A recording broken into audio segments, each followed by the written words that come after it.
Welcome to the Leo. YCP హయాంలో జరిగినటువంటి భూ కబ్జాలన్నీ కూడా ఇప్పుడు ఒక్కొక్కటిగా బయటకు వస్తున్నాయి. గతంలో కాకినాడ మాజీ ఎమ్మెల్యేగా ఉన్నటువంటి ద్వారంపూడి చంద్రశేఖర్ రెడ్డి తాను ఎమ్మెల్యేగా ఉండగా సాగించినటువంటి అరాచకాలు కబ్జాలు ఇప్పుడు బయటకు వస్తున్నాయి. దీని మీద విజిలెన్స్ విచారణ కమిటీ నిర్ధారించిన తర్వాత ద్వారంపూడి చంద్రశేఖర్ రెడ్డి మీద క్రిమినల్ కేసు కూడా నమోదు చేయాలని చెప్పి ప్రభుత్వానికైతే సిఫారసు చేసింది. అసలు విషయం ఏంటంటే జగన్మోహన్ రెడ్డి అధికారంలో ఉన్న సమయంలో ఆ దమ్ములపాటు ఆ ప్రాంతాల్లో అంటే కాకినాడ దగ్గరలో ఒక సబ్ స్టేషన్ నిర్వహించడానికి, అలాగే ఘన ద్రవ వ్యర్థ పదార్థాల నిర్వహణ కోసం 2 స్థలాలు కావాలి, అంటే 4.5 ఎకరాలు స్థలం కావాలి అని చెప్పి అప్పట్లో అడగటం జరిగింది. వాస్తవానికి దానికి ఇంట్రెస్ట్ ఉండేవాళ్ళు ఎవరైనా స్థలం ఇవ్వాలి అంటే, పబ్లిక్ నుంచి తీసుకోవాలి అంటే ముందుగా ఒక నోటిఫికేషన్ ఇవ్వాలి. ఒక పేపర్ యార్డో లేకపోతే ఒక గవర్నమెంట్ నుంచి ఒక నోటిఫికేషన్ ఇచ్చి, సో ప్రభుత్వానికి లీజు పద్ధతిలో ఇన్ని ఎకరాల భూమి దీనికోసం కావాలి, ఇంట్రెస్ట్ ఉన్న వాళ్ళు ఎవరైనా ముందుకు రావచ్చు అంటే అప్పుడు రైతులు కానీ లేకపోతే స్థలం ఉన్న వాళ్ళు కానీ ఇవ్వాలి అనుకున్న వాళ్ళు ఎవరైనా ముందుకు వస్తారు. కానీ ఇక్కడే ద్వారంపూడి చంద్రశేఖర్ రెడ్డి చక్రం తిప్పాడు. అలా నోటిఫికేషన్ ఇస్తే వీళ్లకు కావాల్సిన వాళ్ళ భూములను ప్రభుత్వానికి కట్టబెట్టే అవకాశం ఉండదు. ఎందుకంటే బల్క్లో వచ్చేసారనుకోండి జనం, అప్పుడు వీళ్ళ భూములే తీసుకోవాలి అని చెప్పలేం. కాబట్టి ఏం చేశాడు, పబ్లిక్ నోటిఫికేషన్ ఇవ్వకుండానే ఇచ్చినట్టుగా ఫోర్జరీ దొంగ పత్రాలను సృష్టించారు. దొంగ నోటిఫికేషన్ ఫైల్స్ సృష్టించి దాని మీద దొంగ నెంబర్లు వేసి ఫైల్ మొత్తాన్ని వీళ్ళు బయట తయారు చేసుకుని లోపలికి తీసుకువెళ్ళి అప్పుడు అధికారాన్ని ఉపయోగించి అక్కడ ఉన్నటువంటి కింది స్థాయి అధికారుల చేత సంతకాలు బలవంతంగా పెట్టించుకుని ప్రభుత్వం చేత టీడీఆర్ బాండ్లను ఇప్పించి ఆ భూములు అయితే కొనుగోలు చేశారు. విషయం ఏంటంటే ఇలా టీడీఆర్ బాండ్ల ద్వారా భూములు కొనుగోలు చేస్తున్నారనే విషయం మూడో కంటికి కూడా తెలియదు.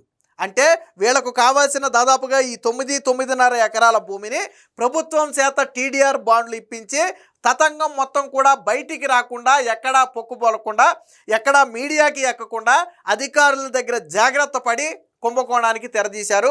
ఇది విజిలెన్స్ విచారణ కూటమి ప్రభుత్వం వచ్చిన తర్వాత వేసినటువంటి విజిలెన్స్ కమిటీ దీనికి సంబంధించినటువంటి ఆధారాలన్నీ కూడా బయటికి తీసిందంటే తనకు కావాల్సిన వాళ్ళ భూమిని అధిక ధరకు, దాదాపుగా 200-300 రెట్ల అధిక ధరకు ప్రభుత్వానికి కట్టబెట్టారు. దానివల్ల ప్రభుత్వానికి 100 కోట్ల రూపాయల నష్టం. ట్విస్ట్ ఏంటో తెలుసా, అక్కడ ఆల్రెడీ భూమి ఇవ్వటానికి కాకినాడ పోర్టు అధికారులు సిద్ధంగా ఉన్నారు. ఎందుకంటే పోర్టు భూములు చాలా ఉన్నాయి అక్కడ. వాళ్ళేమన్నారు అంటే అతి తక్కువ ఖర్చుకే, అతి తక్కువ ఆ అమౌంట్కే మేము ప్రభుత్వానికి లీజుకి ఇస్తామని చెప్పి పోర్టు అధికారులు సిద్ధంగా ఉంటే దాన్ని తొక్కిపట్టారు. అంటే పోర్టు సిద్ధంగా ఉంది అనే అంశం బయటికి రాకుండా తొక్కిపట్టి వీళ్లకు కావాల్సిన దగ్గర తీసుకున్నారు. ఇక్కడ ఇంకో ట్విస్ట్ ఏంటంటే వాస్తవానికి దీని మొత్తాన్ని కూడా అంటే ఒక విద్యుత్ సంస్థకు భూములు కేటాయించాల్సిన బాధ్యత నగరపాలక సంస్థకు లేదు.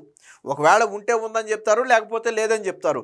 కానీ నగరపాలక సంస్థ ఇందులో క్రియాశీలకంగా ఇన్వాల్వ్ అయ్యి ఈ తతంగం మొత్తాన్ని కూడా వాళ్లే దగ్గరుండి నడిపించడంతో ఆ సంబంధిత అధికారుల మీద కూడా క్రిమినల్ కేసులు నమోదు చేసి శాఖాపరమైనటువంటి చర్యలు తీసుకోవాలని చెప్పి ఈరోజు విజిలెన్స్ విభాగం అయితే సిఫారసు చేసింది. దీనికి సంబంధించి అసలు ఈ కుంభకోణం ఎక్కడ జరిగింది, ఎలా జరిగింది అనేది ఒకసారి వార్త రూపంలో వచ్చి చూద్దాం. అయిన వారి భూములే తీసుకునేలాగా టీడీఆర్ కుంభకోణంలో ద్వారంపూడి చంద్రశేఖర్ రెడ్డి లీలా. పబ్లిక్ నోటిఫికేషన్ ఇవ్వకుండానే ఇచ్చినట్లుగా నకిలీ రికార్డుల సృష్టిని అదే చెప్పింది.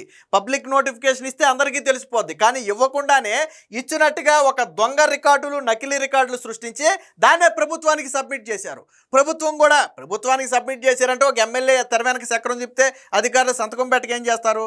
సో ఆ దొంగ నకిలీ రికార్డుల మీదే వాళ్ళు సంతకాలు కూడా పెట్టారు. కాకినాడలో విద్యుత్ సబ్ స్టేషన్, ఘన ద్రవ వ్యర్థాల నిర్వహణ ప్లాంట్ కోసం భూసేకరణ ముసుగులో అవకతవకలు, ద్వారంపూడి పైన అధికారుల పైన క్రిమినల్ కేసు చర్యలకు విజిలెన్స్ విభాగం అయితే సిఫారసు. ఇక అసలు విషయానికి వస్తే భూములు ఇవ్వడానికి ఆసక్తి వ్యక్తీకరణ కోసం పబ్లిక్ నోటిఫికేషన్ ఇస్తే ఆ విషయం అందరికీ తెలిసిపోతుందని, అప్పుడు తాము అనుకున్నట్లుగా కావాల్సిన వారికి భూములు మాత్రమే తీసుకునేందుకు వీలు ఉండదనే ఉద్దేశంతో అసలు పబ్లిక్ నోటిఫికేషన్ జారీ చేయలేదు. అయినా దాన్ని జారీ చేసినట్లుగా నకిలీ ఫ్యాబ్రికేటెడ్ రికార్డులు సృష్టించారు. వాటినే రాష్ట్ర ప్రభుత్వానికి పంపి అనుమతులు పొందారు. టీడీఆర్ బాండ్ల జారీ ద్వారా భూములు తీసుకుంటున్న విషయం ముందుగా ఇతరులు ఎవరికీ కూడా తెలియకుండా ఈ తతంగం అంతా కూడా నకిలీ ఫైల్ నెంబర్లు వేసి నడిపారు. ట్విస్ట్ ఏంటంటే దాని మీద వేసినటువంటి ఫైల్ నెంబర్ కూడా తప్పుడు ఫైల్ నెంబర్లు, అసలు ఆ ఫైల్ నెంబర్లు ప్రభుత్వంలో ఉండవు. ఈ విజిలెన్స్ విచారణలో అసలు ఆ ఫైల్ నెంబర్లు దేని అని విచారణ చేస్తే తేలింది ఏంటంటే, సాధారణంగా ఒక కమిషనర్ దగ్గరకో లేదా ఒక ప్రభుత్వ ఆఫీస్కో వచ్చే అర్జీల మీద వేసే నెంబరే, అంతేగాని అది ఈ నెంబర్ కాదు. అది విజిలెన్స్ విచారణలో కూడా బయటకు వచ్చింది.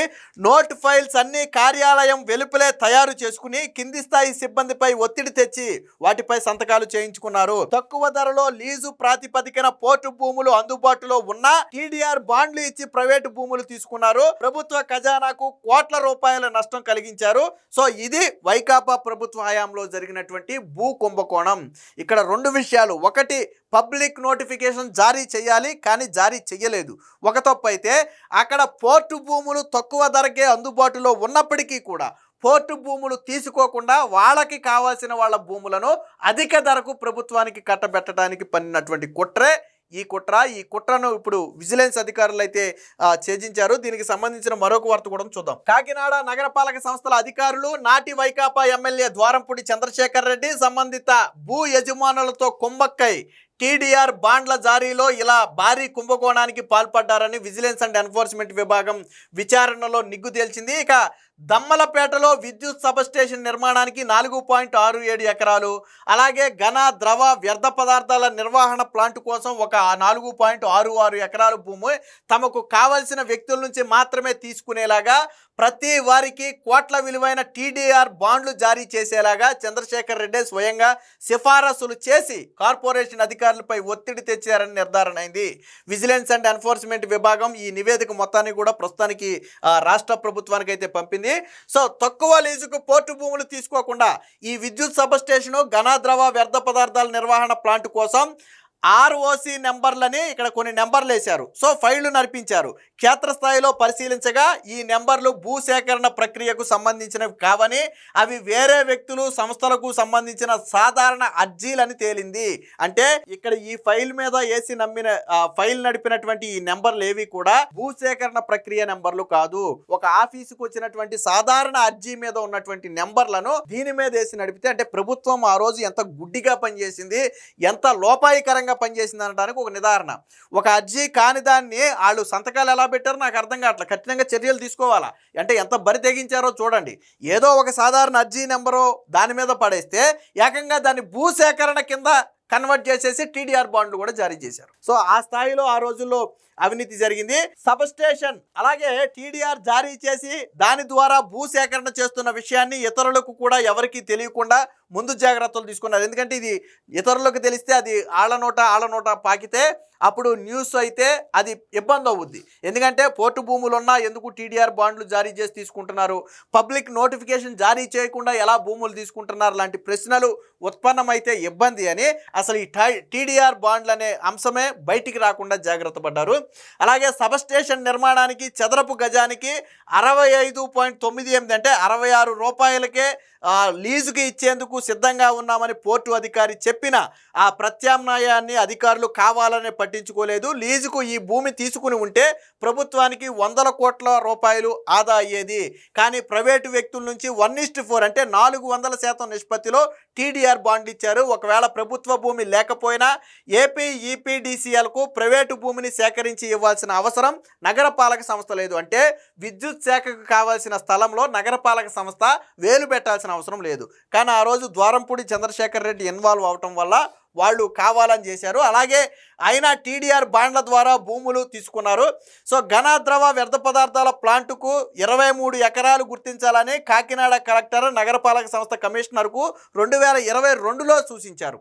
కార్పొరేషన్ అధికారులకు నిజంగానే సదుద్దేశం ఉంటే టీడీఆర్ బాండ్ల ప్రక్రియ వెంటనే అంటే 2022లోనే ప్రారంభించేవారు. కానీ అలా చేయలేదు.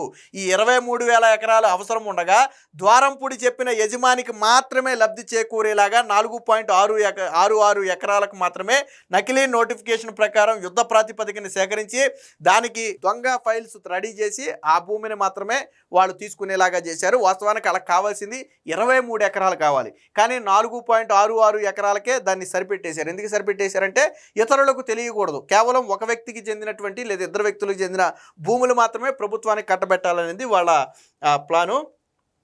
సో ఇలా సిఫారసు, అలా టీడీఆర్ బాండ్ల జారీ. 132/33 kV EHT విద్యుత్ సబ్స్టేషన్ నిర్మాణానికి దమ్మలపేట పరిసరాల్లో 5 ఎకరాలు కేటాయించాలని కోరుతూ విద్యుత్ శాఖ ఎగ్జిక్యూటివ్ ఇంజనీర్ కాకినాడ నగరపాలక సంస్థ కమిషనర్కు లేఖ రాశారు. అవసరమైన భూమిని గుర్తించారంటూ ఆయన లేఖలో పేర్కొనగా ఆయన స్థానిక తహసీల్దార్కి అలాగే పట్టణ సర్వేయర్కు పంపించారు. వాళ్ళిద్దరూ దమ్మలపేట పరిసరాల్లో ప్రభుత్వ స్థలాలు అందుబాటులో లేవని ఒక నివేదిక ఇచ్చారు. కుట్రలో భాగంగా ద్వారంపూడి చంద్రశేఖర్ రెడ్డి రంగంలోకి దిగారు. ప్రైవేటు సంస్థలైనటువంటి PVR ఇండస్ట్రీస్ లిమిటెడ్కు చెందినటువంటి 4.67 ఎకరాల భూమిని TDR కింద తీసుకోవాలని అధికారులకు సిఫారసు లేఖ రాశారు. ఆ లేఖ అందడమే తరువాయి అధికారులు ఆ దస్త్రాన్ని నడిపించారు. 2023 నవంబర్ 15న ప్రభుత్వం నుంచి అనుమతులు తెచ్చారు. 2023 డిసెంబర్ 19న గిఫ్ట్ డీడ్ రిజిస్టర్ అయిన కొన్ని గంటల్లోనే వారికి TDR బాండ్లు కూడా, అంటే నెలల వ్యవధిలో రిజిస్ట్రేషన్లు పూర్తి చేసి గంటల వ్యవధిలో TDR బాండ్లను కూడా అప్పుడు ప్రభుత్వం నుంచి విడుదల చేయించారు.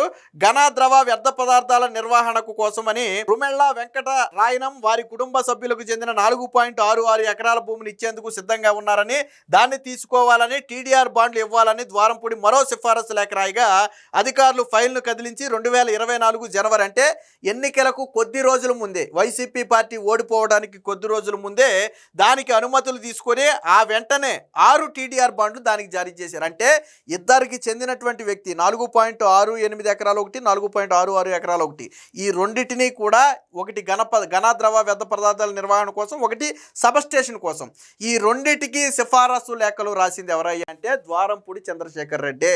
వాస్తవానికి అప్పటికే కొంత ప్రభుత్వ భూమి ఉంది కానీ లేదని చెప్పారు. పోర్టు భూములు ఉన్నాయి కానీ తీసుకోవడానికి సుముఖం వ్యక్తం చేయలేదు.